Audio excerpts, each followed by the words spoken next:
Hey guys, welcome back to my channel. Today's video is going to be a tutorial on how to do my go-to braided hairstyle. Alright, so I do have a little bit of texture already in my hair. There's a little bit of a curl in it and it's 4th day hair, so that's kind of what I really like to work with when I braid, is either 3rd or 4th day hair, because then I have the grit and the texture that's going to really help hold the braid together, especially since I have layers. And since I have layers that you can see here, like all around, it will often cause little pieces to stick out kind of crazily through the braid, and I prefer it to kind of be a little messy but not too messy. So 3rd or 4th day hair really helps your hair, just like it gives it the grit and the texture to hold in the braid, and it also keeps these big chunks from just sticking out in random places. You can also add some artificial texture into your hair. One of my favorite ways to do that is with like a sea salt spray or surf spray. So currently my favorite is the Bumble surf spray, and this does a really great job of just adding a little beachiness, adding a little texture, a little bit of grit, and that's a really great way to kind of like get 3rd or 4th day hair without the oil and without the grease in, you know, a spray.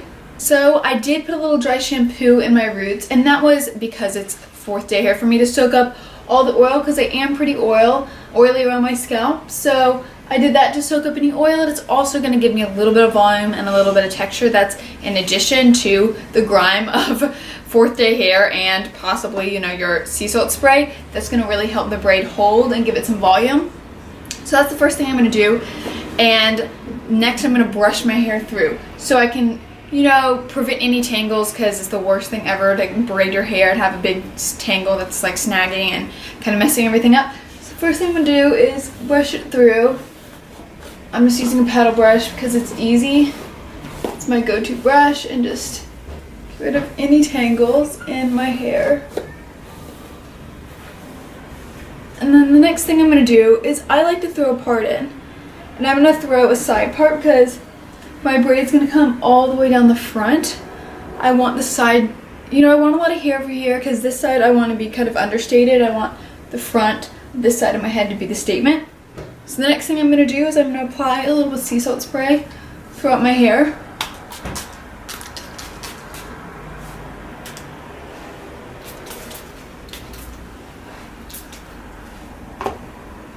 And I'm going to just kind of like scrunch it in my hair, and that's just going to dry.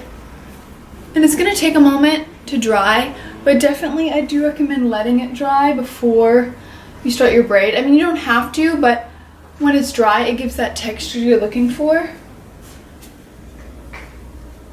Alright. And also, when I use sea salt spray, I find them to be a little bit drying on my hair, so I like to coat the ends with a little bit of a finishing oil to help keep that moisture in, because I don't want to dehydrate my hair just because I want to pull it out to 4 days. I want to make sure my ends are still healthy, still hydrated, and to prevent any damage and any split ends that could occur just because my hair is too dry. So today I'll be using the Davines Beautifying Potion. This oil is great. It's for all hair types, and it's very moisturizing. Because it's a finishing oil, it's going to really help keep my braid together and like my hair stick together a little bit and keep any of those little pieces from sticking out at the end of my braid. It's also going to be very moisturizing and prevent any damage, such as split ends that could happen from over drying out my hair. So I'm just going to take a little bit of this, like 1 pump, that, and just kind of scrunch it in the ends of my hair.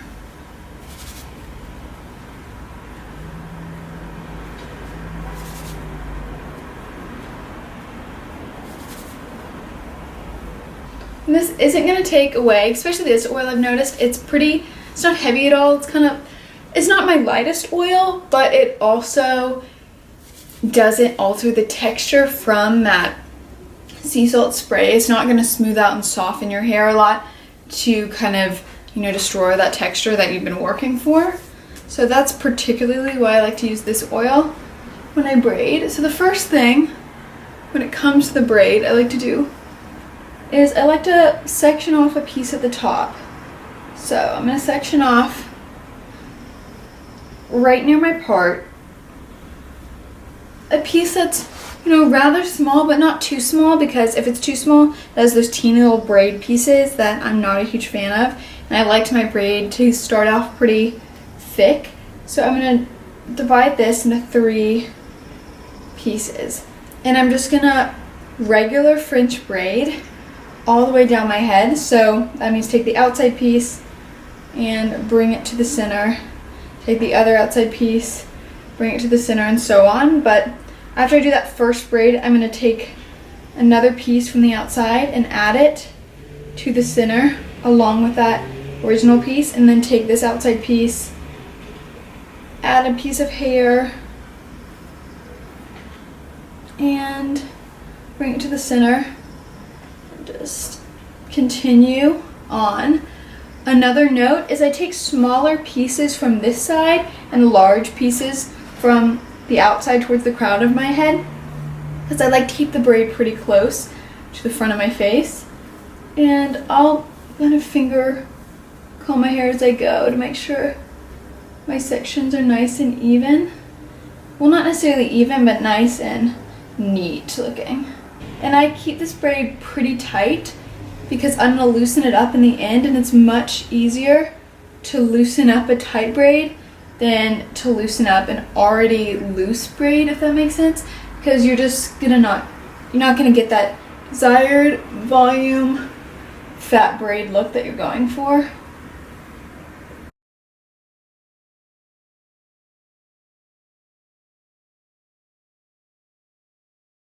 And as I get down to my ear, I'm going to start and pull the braid around my ear. So, and then also when I get to my ear, I start to incorporate pieces from the other side. So just pull that around.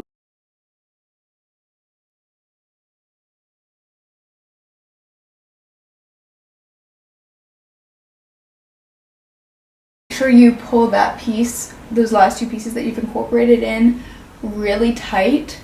Otherwise, they're gonna hang kind of weird when you loosen it, and there'll just be like these 2 floppy pieces.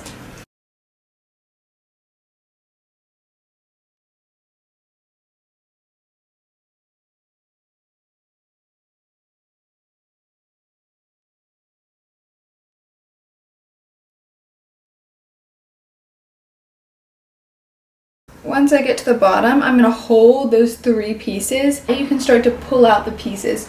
So you're going to want to grab each piece from the center and pull it out. Otherwise, you're going to do what I just did and grab little piecey chunks that you don't really want. And I notice my favorite technique is to kind of squeeze the center of the braid and move my fingers around. And this kind of forces the braid to get fatter and wider. And then I pull at each piece, just like that. And then once we come up to the top of our head, we're just going to do the same thing. Just going to pull out the pieces from the center. So when we pull out from the center, it's not going to unravel the braid so much. And just make sure it's nice and big and piecey.